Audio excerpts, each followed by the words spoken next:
Isang mapagpalang umaga po sa inyong lahat. Tunay nga pong ang Diyos ay napakabuti, sapagkat ang bawat isa sa atin ay kinakatok ang ating mga puso upang tayo po ay magpakumbaba, magsumamo sa Panginoon. Alisin natin ang lahat ng laman ng ating puso. Mga pusong mayroong mga galit, hinanakit, tampo, pagkabalisa at pagkatakot. Kundi ang atin pong gawin ay kumapit po tayo sa Panginoong Hesukristo. Tayo po ay lumapit na may malinis na puso, na may paghingi ng kapatawaran sa lahat ng ating mga kasalanan. Ang Diyos ang nagsabi,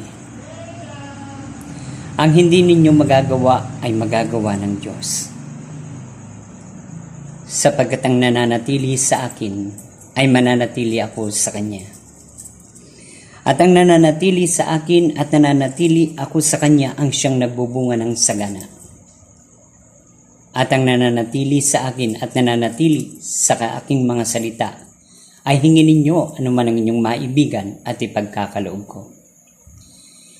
Ipinakikita po ng Diyos ang lahat ng pangyayari dito sa ating mundo. Yung mga nagaganap kagaya po ng COVID-19, variant COVID-19, ay ito po'y isang salot na nagpapahirap sa maraming tao. Natanging ang Diyos lamang po ang makakagawa ng solusyon sa lahat na nangyayari sa ating bansa at sa ating mundo. Kaya't ako po'y nananawagan bilang anak ng Diyos ay hinihiling ko sa bawat isa sa atin na nakaririnig ng salita ng Diyos, sumasampalataya sa ating Panginoong Hesus, lubos na nagtitiwala. Ang Diyos ang nagsabi, ayon sa Jeremiah 32:27, ako lumikha ng langit at lupa, ang lumikha ng lahat ng bagay at lahat ng tao. Sa akin ay walang mahirap na bagay. Sa mga salita ng Panginoon, kung tayo lalapit po sa Diyos at di tayo mag-aalinlangan, ang Diyos po, kapag lumapit ang kanyang mga anak, kapag nagsumamo ang kanyang mga anak, ang Diyos ay hindi tatanggi ang ating Ama at ang ating Panginoong Hesukristo. Ay hindi tatanggi upang tayo po ay hindi tulungan. Siya po ay tutulong. Siya po ay magpapalakas sa atin. Tayo'y kanyang iingatan at ililigtas. Kung matututo lamang tayong lumapit, magpakumbaba sa ating Panginoong Hesus.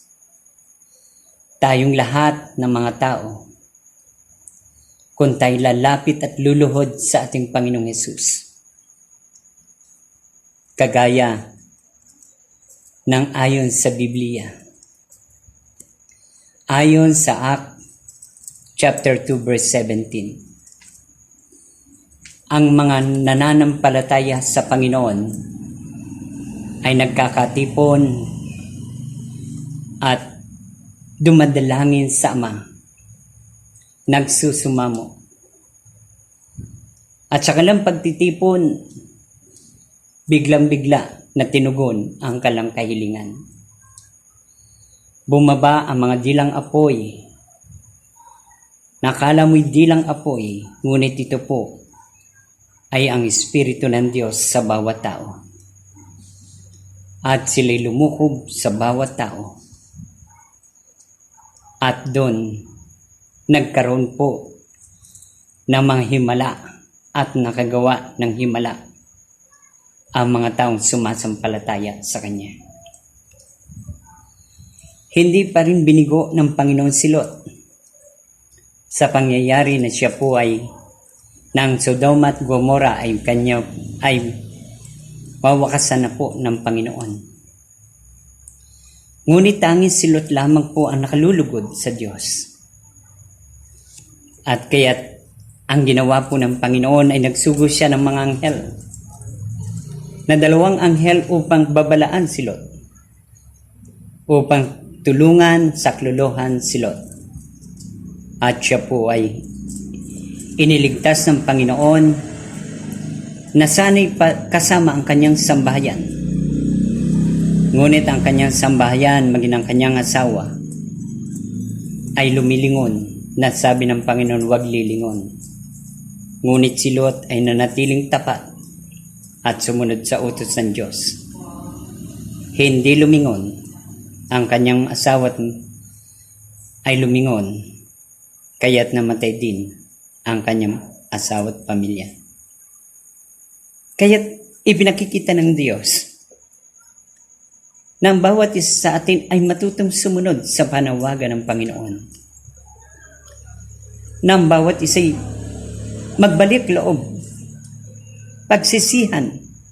Sabi po ng Mateo chapter 4 verse 17, pagsisihan ninyo at talikuran ang inyong mga kasalanan at mapapabilang kayo sa kaharian ng langit. At sinabi rin po ito ni Juan Bautista.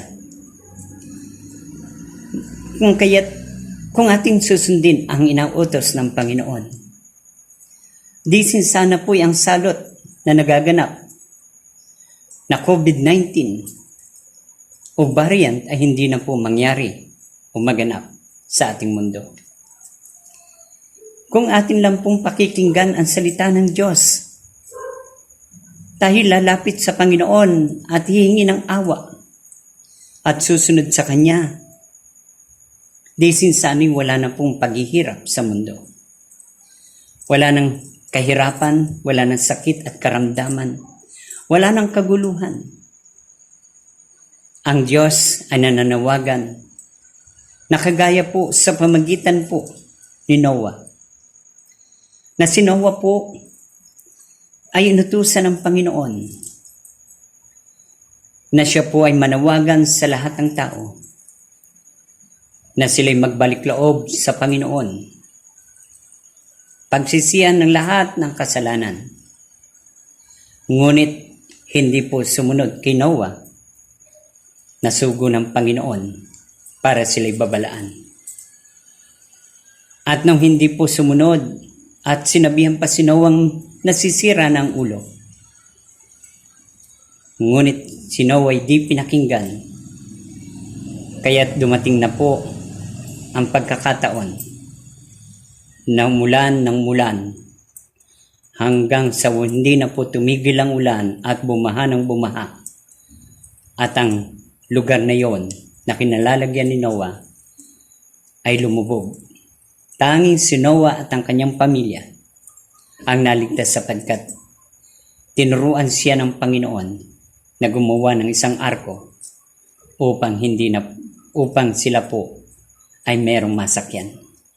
At pagdating ng baha, sila po ay maliligtas. Sinabi ng Panginoon, mapalad ang mga tumatawag sa pangalan ng Panginoon. Silang lahat ay naliligtas. Kung ating susundin lamang ang Panginoong Hesus sa kanya pong panawagan, di sana'y ang salot ay titigil na. Para tumigil na po ang salot sa mundong ito, pagsisihan natin ang lahat ng ating kasalanan, magbalik loob tayong lahat sa Panginoon, sapagkat tanging ang Diyos lamang po ang makagagawa at makakokontrol ng ganitong salot na dumating sa ating mundo. Dear brothers and sisters, kung ang tao ay nagmamatigas, kung ang tao po ay hindi susunod sa kalooban ng Diyos, kung tuloy-tuloy na sila ay hindi lalapit sa Panginoon, kagaya ng panahon ng kay Moises, na sinugo po ng Panginoon si Moises sa paraon upang bitawan, palayain ang mga Israelite na araw at gabi ay dumaraing at naririnig yon ng Panginoon. At dumating si Moises at sinugo ng Panginoon at pinakiusapan ng paraon. Ngunit ang paraon ay naging matigas ang ulo.